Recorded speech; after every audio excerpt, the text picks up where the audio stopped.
Welcome and thank you for joining me. I'm Gerry Oginski, a New York medical malpractice and personal injury trial lawyer practicing law here in the state of New York.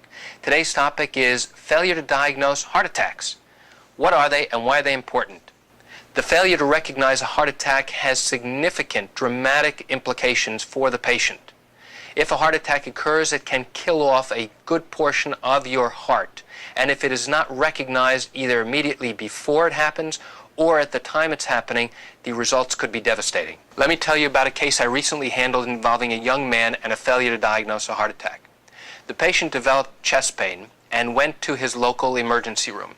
While in the emergency room, they hooked him up to a cardiac monitor and they drew his blood and did all sorts of tests. They realized that they needed more time in order to properly evaluate to see whether or not he was in fact having a heart attack. The hospital was so concerned that they decided to admit him to the hospital to run more tests.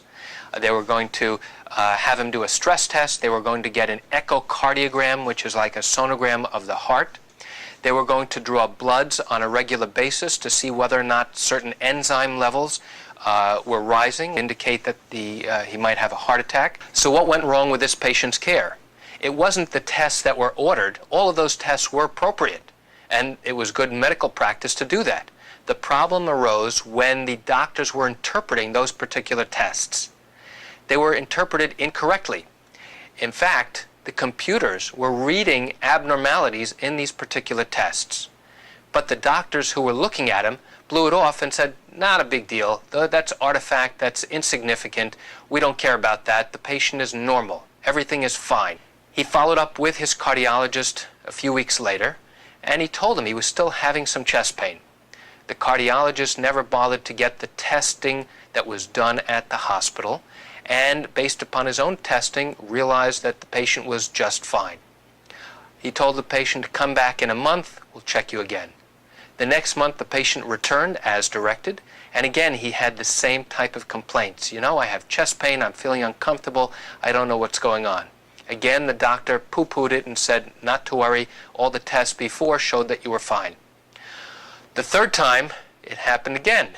He came back to the office, made the complaints, the doctor said not to worry about it, you're fine. A few days after the last visit to the cardiologist, the patient develops severe chest pain and difficulty breathing. He called an ambulance and was rushed to his local emergency room, which was exactly the place where he had been taken to earlier, a few months earlier, to be fully evaluated. Once the doctors hooked him up to all the monitors in the emergency room, they recognized he was having a massive heart attack.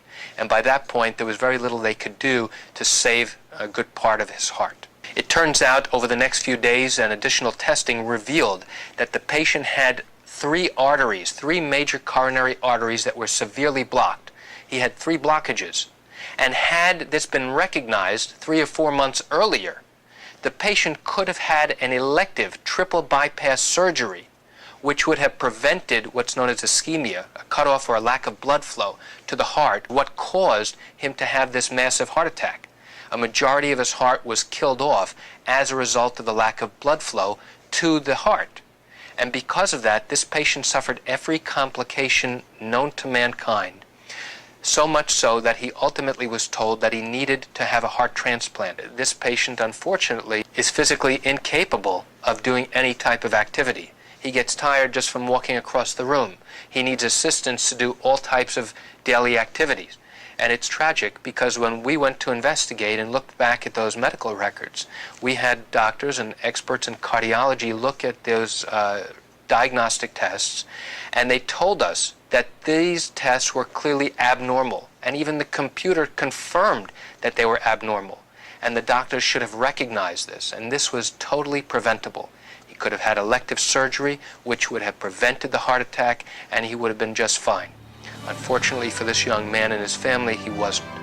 And that's it for today's topic on heart attacks and why they're so important to prevent.